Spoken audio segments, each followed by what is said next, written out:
வணக்கம். ஜம் செய்திகளுக்காக தமிழ் மொழி.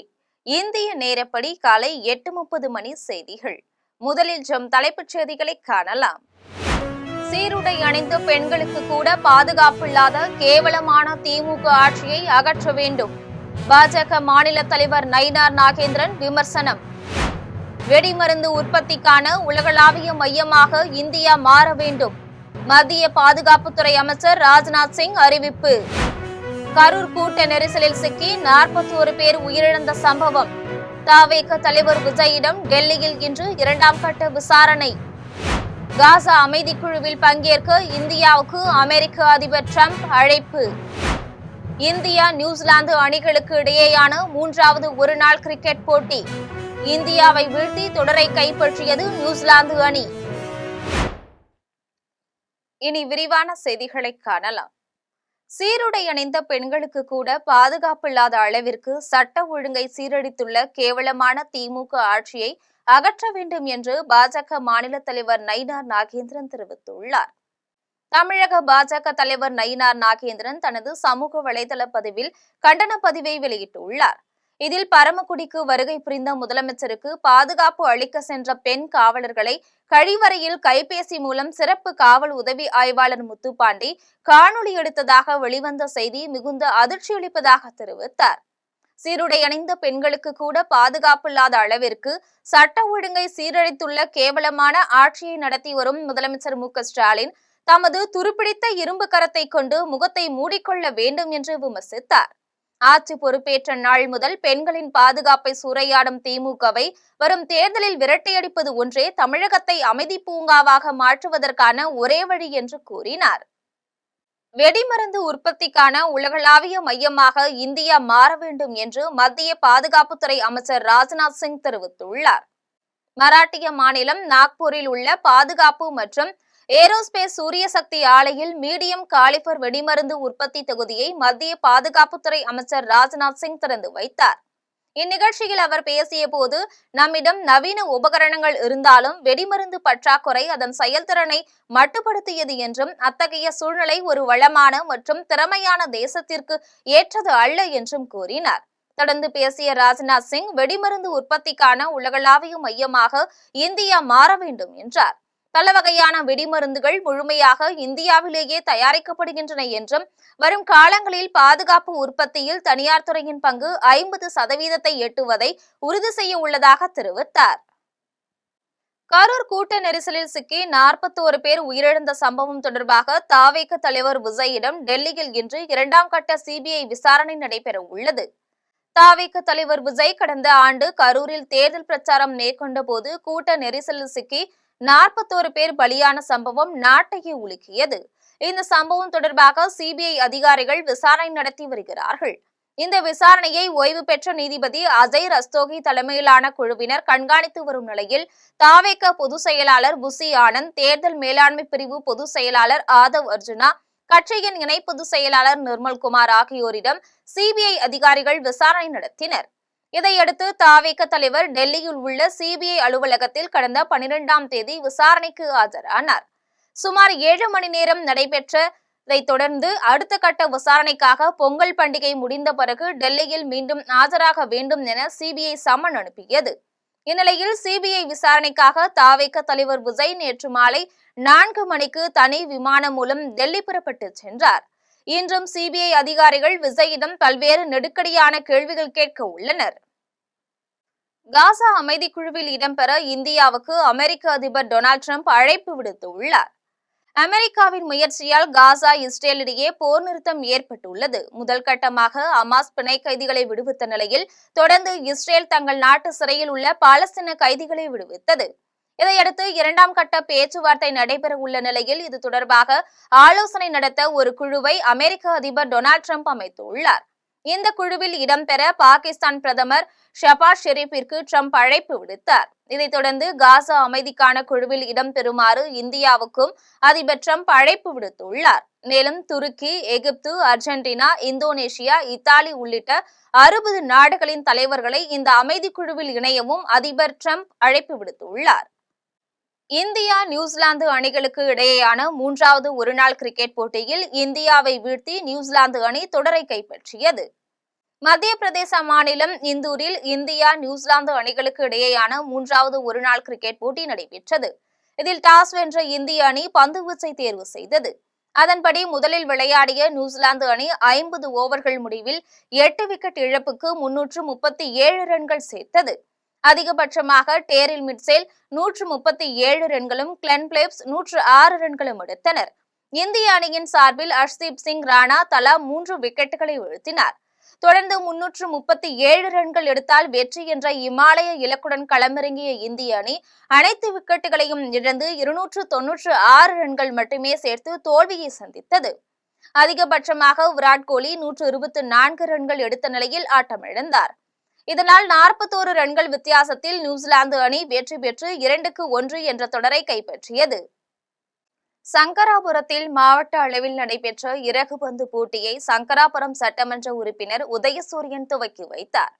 கள்ளக்குறிச்சி மாவட்டம் சங்கராபுரம் கலைஞர் திடலில் சங்கராபுரம் திமுக மற்றும் சாம்பியன் இறகுபந்து அகாடமி சார்பில் மாவட்ட அளவிலான இறகுபந்து போட்டி நடைபெற்றது. போட்டியில் சிறப்பு விருந்தினராக வருகை புரிந்த சங்கராபுரம் சட்டமன்ற உறுப்பினர் உதயசூரியன் பங்கேற்று இறகுபந்து ஆட்டத்தை விளையாடி போட்டியினை துவக்கி வைத்தார்.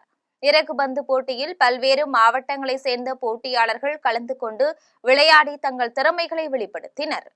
போதைப் பொருட்களுக்கு முக்கியத்துவம் கொடுக்கும் அரசாக திமுக செயல்படுகிறது என பாஜக மாநில தலைவர் நயினார் நாகேந்திரன் குற்றம் சாட்டியுள்ளார். செங்கல்பட்டு மாவட்டம் மதுராந்தகத்தில் வருகின்ற 23ஆம் தேதி தேசிய ஜனநாயக கூட்டணி சார்பில் நடைபெறவுள்ள கூட்டணி அறிவிப்பு பொதுக்கூட்டம் நடைபெறுகின்றது. அதில் பிரதமர் மோடி பங்கேற்கிறார். இந்த கூட்டம் உலகமே திரும்பி பார்க்கின்ற அளவில் ஏற்பாடு செய்யப்பட்டுள்ளது. இதில் ஆய்வு செய்த பிறகு பாஜக மாநில தலைவர் நயினார் நாகேந்திரன் செய்தியாளர்களிடம் பேசிய போது, பொங்கல் பண்டிகை மது விற்பனை 518 கோடி ரூபாய் அளவில் விற்பனையாகியுள்ளது என்றும், போதைப் பொருட்களுக்கு முக்கியத்துவம் கொடுக்கும் அரசாக திமுக செயல்படுகிறது எனவும் குற்றம் சாட்டினார். இந்திய அண்ணா திராவிட முன்னேற்ற கழகத்தோடு ஏற்கனவே கூட்டணியில் இடம்பெறுகின்ற கூட்டணி கட்சிகள் இன்னும் 1-2 பேர்கள் அவர்களுடைய ஏற்பாட்டின் பேர் இன்னும் கூட்டணி தலைவர்களாக வர இருக்கிறார்கள். இந்த கூட்டம் இந்த பகுதியில் மிக பிரமாண்டமான முறையில் சுமார் 5 லட்சம் பேர் எதிர்பார்க்கக்கூடிய அளவிற்கு, இந்த நாடையே திரும்பி பார்க்கக்கூடிய அளவிற்கு, இந்த நாடே அப்படின்னா தமிழ்நாடு அல்ல, இந்தியாவில் உலகமே திரும்பி பார்க்கக்கூடிய அளவிற்கு மிகப்பெரிய ஒரு பிரம்மாண்டமான ஒரு எழுச்சி இந்த மாநாட்டில், இந்த பொதுக்கூட்டத்தில் ஏற்பட போகிறது என்பதை தெரிவித்துக் கொள்கிறேன். அதிமுக ஆட்சி அமைந்த முதல் மாதத்தில் அனைத்து குடும்ப அட்டைதாரர்களுக்கும் மாதம் 2000 வழங்கப்படும் என எடப்பாடியார் அறிவித்தது இந்தியா முழுவதும் பரவி வருகிறது என்று முன்னாள் அமைச்சர் பாண்டியராஜன் தெரிவித்துள்ளார். விருதுநகர் மாவட்டம் அருப்புக்கோட்டையில் அதிமுக சார்பில் மறைந்த முன்னாள் முதலமைச்சர் எம்ஜிஆரின் பிறந்தநாள் விழா மற்றும் பொதுக்கூட்டம் நடைபெற்றது. இதில் முன்னாள் அதிமுக அமைச்சர் பாண்டியராஜன் கலந்து கொண்டு சிறப்புரையாற்றினார். அப்போது அவர் அதிமுக ஆட்சிக்கு வந்த முதல் மாதத்தில் அனைத்து குடும்ப அட்டைதாரர்களுக்கும் குலவிளக்கு திட்டத்தில் மாதம் 2000 வழங்கப்படும் என எடப்பாடியார் அறிவித்துள்ளார் என்றும், அதற்காக மக்கள் எந்த ஒரு விண்ணப்ப படிவத்தை பூர்த்தி செய்ய தேவையில்லை என்றும் தெரிவித்துள்ளார். தொடர்ந்து அனைத்து பேருந்துகளிலும் ஆண்கள் பெண்கள் வித்தியாசம் இல்லாமல் கட்டணமில்லாமல் இயக்கப்படும் என்றும் கூறினார். தேர்தல் ஆணையம் தெரிவித்த கருத்தின்படியும் நீதிமன்ற தீர்ப்பின்படியும் அன்புமணி பாமக தலைவர் என்று தன்னை சொல்லக்கூடாது என்று ராமதாஸ் தெரிவித்துள்ளார். விழுப்புரம் மாவட்டம் திண்டிவனத்தில் உள்ள தைலாபுரம் இல்லத்தில் பாமக நிறுவனர் ராமதாஸ் தலைமையில் நிர்வாக குழு கூட்டம் நடைபெற்றது. இந்த கூட்டத்தில் பாமக கௌரவ தலைவர் மணி, வன்னியர் சங்க தலைவர் கூத்தா அருள்மொழி, செயல் தலைவர் ஸ்ரீகாந்த் மற்றும் 20 பேர் கலந்து கொண்டனர். இந்த நிர்வாக குழு கூட்டத்தில் சேலம் மேற்கு சட்டமன்ற உறுப்பினர் அருள் மற்றும் வைத்தியலிங்கம் ஆகிய இருவரும் பங்கேற்கவில்லை. கூட்டத்திற்கு பிறகு செய்தியாளர்களிடம் பேசிய பாமக நிறுவனர் ராமதாசு, டெல்லி உயர்நீதிமன்றத்தில் தேர்தல் ஆணையம் தெரிவித்த கருத்தின்படியும் நீதிமன்ற தீர்ப்பின்படியும் அன்புமணி பாமக தலைவர் என்று தன்னை சொல்லக்கூடாது என்றும், பாமகவிலிருந்து அடிப்படை உறுப்பினராக இருக்கக்கூடாது என்று செயற்குழு, பொதுக்குழு, நிர்வாக குழு சொல்லிய பிறகும் அன்புமணி தான் பாமகவின் தலைவர் என்று சொல்லித் திருகிறார் என்றும் தெரிவித்தார். தொடர்ந்து அவர் பாமகவின் தலைவர் தான் என்று அன்புமணி கூறுவதை ஊடகங்கள் வெளிப்படுத்தக்கூடாது என்று அன்போடு கேட்டுக்கொள்கின்றேன் என்றும் கூறினார். அரக்கோணத்தில் நகராட்சி மற்றும் தூய்மை பணியாளர்களுக்கு தமிழ்நாடு வணிகர் சங்கங்களின் பேரவையின் மாநில செயல் தலைவர் தேவராஜ் பொங்கல் தொகுப்புகளை வழங்கினார்.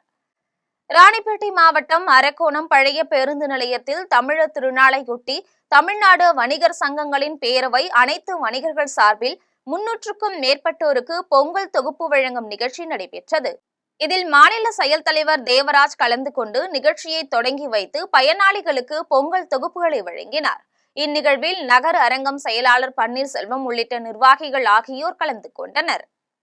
தஞ்சை அரசு மருத்துவமனையில் பிறந்த 15 குழந்தைகளுக்கு அதிமுக கழகத்தின் சார்பில் 1000 ரூபாய் செல்வமகள் திட்டத்திற்கான முதல் தவணை செலுத்தப்பட்டது.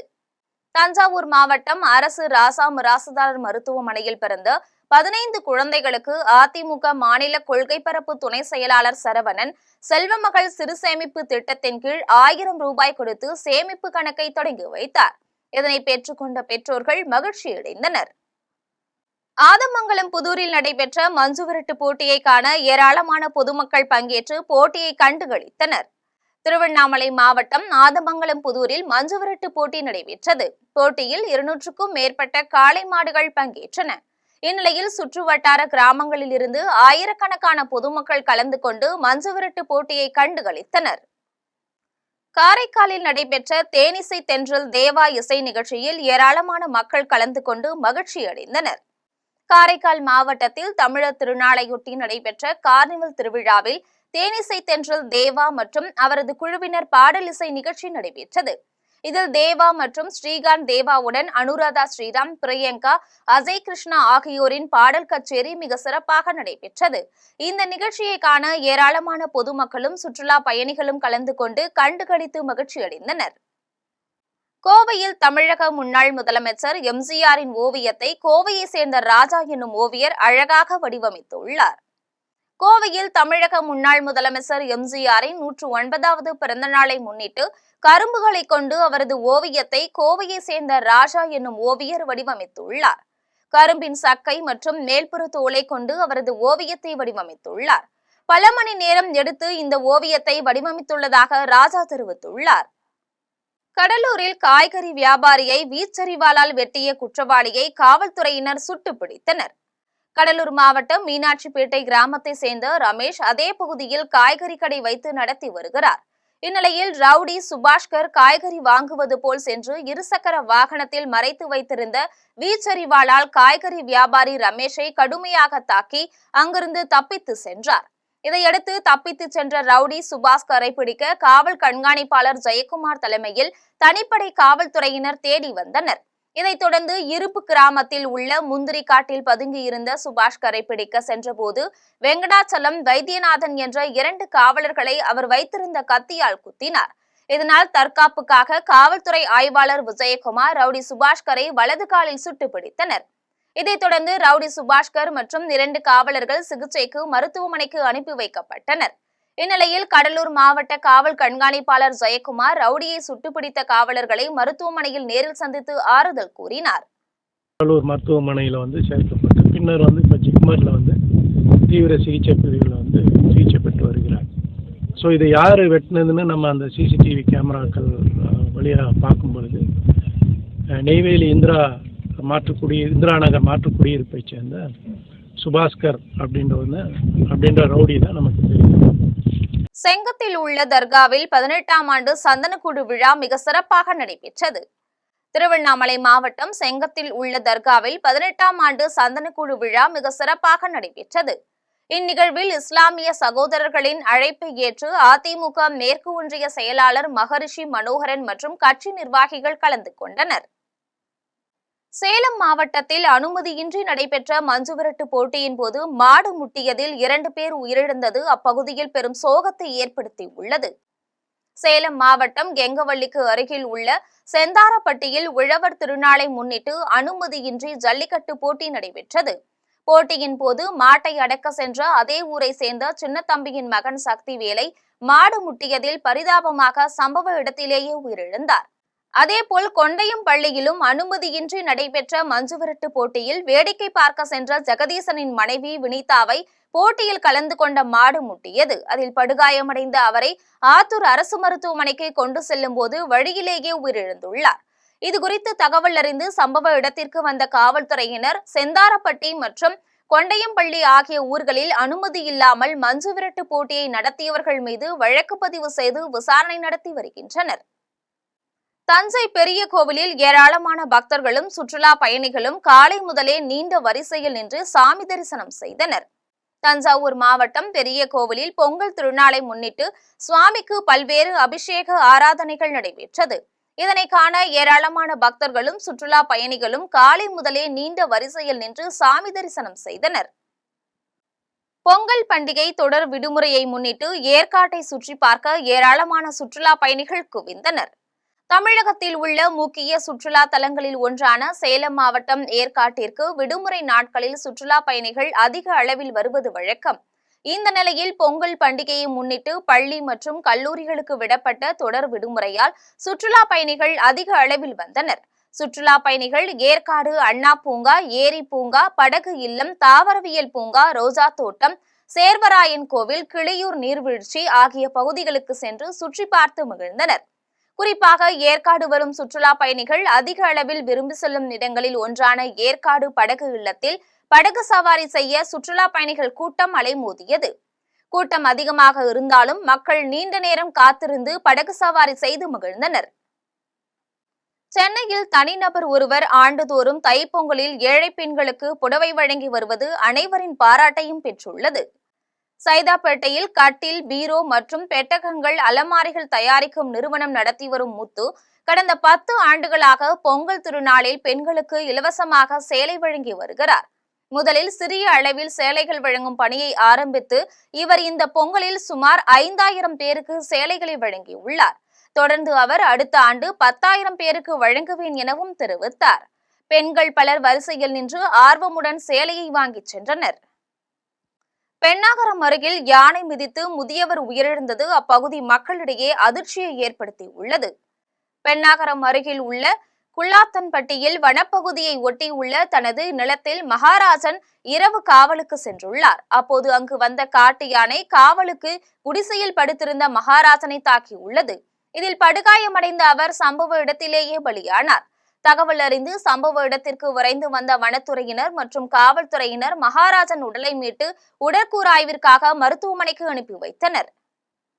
தஞ்சாவூர் மாவட்டத்தில் நடைபெற்ற நீச்சல் போட்டியில் கலந்து கொண்ட வாலிபர் ஒருவர் உயிரிழந்தது பெரும் சோகத்தை ஏற்படுத்தியுள்ளது. தஞ்சை மாவட்டம் பேராவூர் அணைக்கு அருகே உள்ள பெரிய தெற்கு காட்டை சேர்ந்த மணிகண்டன் திருமணமாகி ஒரு பெண் மற்றும் ஒரு ஆண் குழந்தை உள்ளனர். பொங்கலை முன்னிட்டு ஆனைக்காடு ரோடு பகுதிக்கு அருகில் இருந்த குளத்தில் நீச்சல் போட்டி நடைபெற்றுள்ளது. இதில் கலந்து கொண்டு நீந்தி சென்ற மணிகண்டன் மறுமுனையில் உள்ள கரையை தொட்டுவிட்டு மீண்டும் கரைக்கு திரும்ப முயற்சித்த போது திடீரென சேற்றில் சிக்கி தண்ணீரில் மூழ்கியுள்ளார். மற்ற போட்டியாளர்கள் கரையை தொட்டுவிட்டு மீண்டும் தொடக்க இடத்திற்கு நீந்தி வந்துள்ளனர். மணிகண்டனை மட்டும் நீண்ட நேரமாகியும் வராததால் சக போட்டியாளர்கள் அவரை தேடி பார்த்துள்ளனர். மணிகண்டன் கிடைக்காததால் அங்கிருந்தவர்கள் உடனடியாக தீயணைப்பு படை வீரர்களுக்கு தகவல் கொடுத்துள்ளனர். தகவல் அறிந்து விரைந்து வந்த தீயணைப்பு வீரர்கள் சேற்றில் சிக்கி இறந்த மணிகண்டனின் உடலை மீட்டனர். முறையான பாதுகாப்பு ஏற்பாடுகள் மற்றும் குளத்தின் தன்மை ஆகியவற்றை ஆய்வு செய்யாமல் நீச்சல் போட்டி வைத்ததால் ஒரு உயிர் பறிபோனது மட்டுமல்லாமல் ஒரு குடும்பமே ஆதரவற்ற நிலையில் உள்ளதாகவும் இதனால் இறந்த மணிகண்டனின் குடும்பத்திற்கு அரசு இழப்பீடு வழங்க முன்வர வேண்டும் எனவும் மணிகண்டனின் உறவினர்கள் மற்றும் சமூக ஆர்வலர்கள் கோரிக்கை வைத்துள்ளனர். இலவசம் வேண்டாம் என கூறும் பாஜக தலைவர்களுடன் இருந்து கொண்டு இலவச திட்டங்களை அறிவித்த அதிமுக அறிக்கையை தமிழக மக்கள் நம்ப மாட்டார்கள் என இந்திய கம்யூனிஸ்ட் கட்சி மாநில செயலாளர் வீரபாண்டியன் தெரிவித்துள்ளார். இந்திய கம்யூனிஸ்ட் கட்சியின் மூத்த தலைவர் ஜீவாவின் நினைவு நாளை முன்னிட்டு சென்னை தண்டையார்பேட்டையில் உள்ள ஜீவா பூங்காவில் இந்திய கம்யூனிஸ்ட் கட்சி மாநில செயலாளர் வீரபாண்டியன் கம்யூனிஸ்ட் கொடியை ஏற்றி வைத்து ஜீவாவின் சிலைக்கு மாலை அணிவித்து மலர் தூவி மரியாதை செலுத்தினார். இதில் முன்னாள் சட்டமன்ற உறுப்பினர் பெரியசாமி மற்றும் மாநில துணை செயலாளர் ரவி மற்றும் பலர் கலந்து கொண்டனர். இதைத் தொடர்ந்து செய்தியாளர்களிடம் பேசிய மாநில செயலாளர் வீரபாண்டியன் தமிழரின் பாரம்பரிய விளையாட்டான ஜல்லிக்கட்டு போட்டியில் வெற்றி பெற்றவர்களுக்கு அரசு வேலை வழங்கப்படும் என முதல்வர் அறிவித்திருப்பதை தாங்கள் வரவேற்பதாக தெரிவித்தார். இலவச திட்டங்கள் செயல்படுத்தக்கூடாது என பிரதமர் மோடியும் உள்துறை அமைச்சர் அமித்ஷாவும் கூறி வரும் நிலையில் அதிமுக எப்படி இலவச திட்டங்களை அறிவித்தது என்பது அவர்களுக்குத்தான் தெரியும் என்றும், பாஜகவுடன் இருந்து கொண்டு அதற்கு எதிராக அதிமுக அறிவித்திருக்கும் தேர்தல் அறிக்கையை தமிழக மக்கள் நம்ப மாட்டார்கள் என்றும் அவர் தெரிவித்தார். இல்லத்தில் குடும்ப உறுப்பினர் போல் அது இருக்கிறது. இது நமது பண்பாட்டு திருவிழா. எனவே இதில் உள்ள திறமையாளர்களுக்கு அரசாங்கம் ஊக்குவிப்பதை இந்திய கம்யூனிஸ்ட் கட்சி மனப்பூர்வமாக வரவேற்கிறது. பல கட்சி இயங்குமுறை கொண்ட ஒரு நாட்டில் தேர்தல் அறிக்கை மிக இயல்பு, வாக்குறுதிகள் என்பது மிக மிக இயல்பு. ஒரு ஜனநாயக வடிவத்தில் அதிமுக இருந்து அந்த வாக்குறுதிகளை அளித்தால் அதை நாம் வரவேற்கலாம். ஆனால் அவர்கள் யாருக்கு அருகில் இருக்கிறார்கள்? அவர்கள் தருகிற இந்த வாக்குறுதியெல்லாம் இந்தியா முழுவதும் அடித்து நொறுக்குகிற பிஜேபி. நள்ளிரவில் புகுந்த காட்டு யானையை சைரன் ஒலியால் வனப்பகுதிக்குள் வனத்துறையினர் விரட்டியடித்தனர். முருகனின் 7ஆம் படை வீடாக போற்றப்படும் கோவை மருதமலை சுப்பிரமணிய சுவாமி கோவில் அடிவாரத்தில் உள்ள பேருந்து நிலையத்திற்குள் மேற்கு தொடர்ச்சி மலையிலிருந்து கீழே இறங்கிய யானை ஒன்று திடீரென நுழைந்தது. அதை கண்ட கடை வியாபாரிகள் மற்றும் பொதுமக்கள் அங்கிருந்து அலறி அடித்தபடி ஓடினர். தகவல் அறிந்து சம்பவ இடத்திற்கு வந்த வனத்துறையினர் மற்றும் வேட்டை தடுப்பு காவலர்கள் தங்களது வாகனங்களில் பொருத்தப்பட்டிருந்த அபாய ஒலியை எழுப்பி யானையை வனப்பகுதிக்குள் விரட்டினர். சுமார் அரை மணி நேர போராட்டத்திற்கு பிறகு அந்த ஒற்றை யானை வனப்பகுதிக்குள் சென்றது. ஆத்தூரில் சொகுசு கார் ஒன்று மற்றொரு கார் மீது மோதிய விபத்தில் தாய் மற்றும் 3 வயது மகன் உடல் நசுங்கி சம்பவ இடத்திலேயே உயிரிழந்தனர். அரியலூர் மாவட்டத்தை சேர்ந்த சுரேஷ் தனது மனைவி ஜெயப்பிரியா, 3 வயது குழந்தை தஸ்வின் மற்றும் தனது மகள் தர்ஷினி ஆகியோரோடு ஈரோடு நோக்கி தனது காரில் சென்று கொண்டிருந்தார். அப்போது சேலம் மாவட்டம் ஆத்தூருக்கு அருகே உள்ள சேலம் சென்னை தேசிய நெடுஞ்சாலையில் சென்று கொண்டிருந்த போது சேலத்திலிருந்து சென்னை நோக்கி சென்று கொண்டிருந்த சொகுசு கார் முன்னால் சென்ற பேருந்தை முந்த முயன்றுள்ளது. அப்போது எதிர்பாராத விதமாக சாலையின் தடுப்பு கட்டையின் மீது மோதி எதிர் திசையில் சென்று கொண்டிருந்த சுரேஷின் கார் மீது மோதி விபத்துக்குள்ளானது. இதில் ஜெயப்பிரியா, அவரது 3 வயது குழந்தை தஸ்வின் ஆகிய இருவரும் நிகழ்விடத்திலேயே உடல் நசுங்கி பரிதாபமாக உயிரிழந்தனர். படுகாயமடைந்த சுரேஷ் மற்றும் தர்ஷினி சிகிச்சைக்காக அரசு மருத்துவமனையில் அனுமதிக்கப்பட்டுள்ளனர். இந்த சம்பவம் குறித்து காவல்துறையினர் வழக்கு பதிவு செய்து விசாரணை மேற்கொண்டு வருகின்றனர். சென்னை ராயபுரத்தில் கொண்டாடப்பட்ட எம்ஜிஆர் பிறந்தநாள் விழாவில் 1000க்கும் மேற்பட்ட ஏழை எளியோருக்கு அதிமுக அமைப்பு செயலாளர் ராயபுரம் மனோ பிரியாணி வழங்கினார். அதிமுகவை நிறுவியவரும் மறைந்த முன்னாள் முதலமைச்சருமான புரட்சித் தலைவர் எம்ஜிஆரின் 109வது பிறந்தநாள் விழா கொண்டாடப்பட்டது. விழாவில் அதிமுக அமைப்பு செயலாளர் ராயபுரம் மனோ கலந்து கொண்டு எம்ஜிஆரின் திருவுருவப் படத்திற்கு மாலை அணிவித்து மலர் தூவி மரியாதை செலுத்தினார். விழாவில் அதிமுக நிர்வாகிகள், தொண்டர்கள் பலர் கலந்து கொண்டு எம்ஜிஆரின் திருவுருவப் படத்திற்கு மரியாதை செலுத்தினர். அதன் பின்னர் 1000க்கும் மேற்பட்ட ஏழை எளியோருக்கு அதிமுக அமைப்பு செயலாளர் ராயபுரம் மனோ முட்டையுடன் பிரியாணி வழங்கினார். அப்போது பொதுமக்கள் எம்ஜிஆரின் திருவுருவப் படத்தை வணங்கிய பின் பிரியாணி வாங்கி சென்றனர். இதில் செய்தி தொடர்பாளர் வெங்கடேசன் மற்றும் கழக நிர்வாகிகள், பிற அணி நிர்வாகிகள், அதிமுக தொண்டர்கள் மற்றும் பொதுமக்கள் பலர் கலந்து கொண்டனர். கோவையில் செயல்படும் கேஜி மருத்துவமனை மருத்துவர்கள் துரிதமாக செயல்பட்டு சாலையில் மயங்கி விழுந்த முதியவரின் உயிரை காப்பாற்றி சாதனை படைத்தனர். கோவை ரேஸ்கோ சாலையில் செயல்படும் வருமான வரித்துறை அலுவலகம் அருகே 50 வயதுடைய முதியவர் ஒருவர் மயங்கி விழுந்தார். இதனை கண்ட அருகில் இருந்தவர்கள் முதியவரை மீட்டு தனியார் ஆம்புலன்ஸ் வாகனத்தின் மூலம் கேஜி என்கின்ற தனியார் மருத்துவமனையில் சிகிச்சைக்காக சேர்த்தனர். முதியவருக்கான எந்தவித முகவரியும் இல்லாத நிலையில் கேஜி மருத்துவமனை மருத்துவர்கள், செவிலியர்கள் முதியவரை பரிசோதித்த போது இதய துடிப்பு நிமிடத்திற்கு 3 முதல் 4 முறை மட்டுமே இருந்தது. இதனை அறிந்த மருத்துவ குழுவினர் துரிதமாக செயல்பட்டு டிபிப்ரிலேஷன் சிகிச்சையை தொடங்கி வெற்றிகரமாக முதியவரின் உயிரை காப்பாற்றினர். இதுகுறித்து கேஜி மருத்துவமனை தலைவர் பத்மஸ்ரீ டாக்டர் ஜி பக்தவத்சலம் செய்தியாளர்களை சந்தித்து பேசினார். அப்போது அவசர நிலைகளில் தாமதமின்றி உயிரை காப்பதே கேஜி மருத்துவமனையின் அடிப்படை கொள்கை என்றும், தற்போது முதியவரின் உயிரை காப்பாற்றி கேஜி மருத்துவமனை மீண்டும் உறுதிப்படுத்தியுள்ளது என்றும் டாக்டர் ஜி பக்தவத்சலம் தெரிவித்தார். தை அமாவாசையை முன்னிட்டு தமிழகத்தின் பல மாவட்டங்களில் மக்கள் தங்களது முன்னோர்களுக்கு தர்ப்பணம் கொடுத்தனர். இதனை தற்போது தொகுப்பாக காணலாம். திருச்சி மாவட்டம் ஸ்ரீரங்கத்தில் உள்ள அம்மா மண்டப படித்துறையில் தை அமாவாசையை முன்னிட்டு ஏராளமான மக்கள் ஒன்று கூடி வாழை இலை, பூஜை பொருட்கள், அகத்திக்கீரை போன்ற மங்கள பொருட்களை வாங்கி சென்று ஆயிரக்கணக்கானோர் தங்களது முன்னோர்களுக்கு தர்ப்பணம் கொடுத்தனர். அதேபோல் ஐயாளம்மன் படித்துறை, ஓடத்துறை, முக்கொம்பு போன்ற இடங்களிலும் பொதுமக்கள் புனித நீராடி தங்களது முன்னோர்களுக்கு தர்ப்பணம் செய்து வழிபட்டனர். தஞ்சை மாவட்டம் திருவையாறு புஷ்ப மண்டபம் படித்துறை காவிரி ஆற்றில் தை அமாவாசையையொட்டி பெண்கள் உட்பட ஏராளமானவர்கள் புனித நீராடினர். தொடர்ந்து மறைந்த தங்கள் முன்னோர்களை நினைத்து காய்கறிகள், அரிசி போன்றவற்றை புரோகிதர்களுக்கு தானமாக வழங்கி சூடம் ஏற்றி எள் தண்ணீரை காவிரி ஆற்றில் விட்டு சூரியனை வழிபட்டனர். கன்னியாகுமரியில் தை அமாவாசையையொட்டி ஏராளமான மக்கள் முன்னோர்களுக்கு வேத விற்பனர்கள் கொண்டு தர்ப்பணம் செய்து புனித நீராடினர். இதன் பின்னர் கடலில் புனித நீராடி விட்டு கடற்கரையோரம் உள்ள பகவதி அம்மன் கோவிலில் சென்று சாமி தரிசனம் செய்துவிட்டு பொதுமக்கள் தங்கள் இல்லம் திரும்பினர். திருவண்ணாமலையில் உள்ள ஐயங்குளக்கரையில் தை மாத அமாவாசையொட்டி ஆயிரக்கணக்கான பொதுமக்கள் கலந்து கொண்டு தங்களின் முன்னோர்களுக்கு திதி கொடுத்து வழிபட்டனர். மீண்டும் தலைப்புச் செய்திகள். சீருடை அணிந்த பெண்களுக்கு கூட பாதுகாப்பில்லாத கேவலமான திமுக ஆட்சியை அகற்ற வேண்டும். பாஜக மாநில தலைவர் நயினார் நாகேந்திரன் விமர்சனம். வெடிமருந்து உற்பத்திக்கான உலகளாவிய மையமாக இந்தியா மாற வேண்டும். மத்திய பாதுகாப்புத்துறை அமைச்சர் ராஜ்நாத் சிங் அறிவிப்பு. கரூர் கூட்ட நெரிசலில் சிக்கி 41 பேர் உயிரிழந்த சம்பவம். தவேக தலைவர் விஜயிடம் டெல்லியில் இன்று 2ஆம் கட்ட விசாரணை. காசா அமைதி குழுவில் பங்கேற்க இந்தியாவுக்கு அமெரிக்க அதிபர் டிரம்ப் அழைப்பு. இந்தியா நியூசிலாந்து அணிகளுக்கு இடையேயான 3வது ஒருநாள் கிரிக்கெட் போட்டி. இந்தியாவை வீழ்த்தி தொடரை கைப்பற்றியது நியூசிலாந்து அணி. இத்துடன் செய்திகள் நிறைவடைகின்றன. மீண்டும் செய்திகள் மதியம் 1:30 மணிக்கு. உடனுக்குடன் செய்திகளை காண live.tv என்ற இணையதளத்தில் இணைந்திருங்கள். நன்றி, வணக்கம்.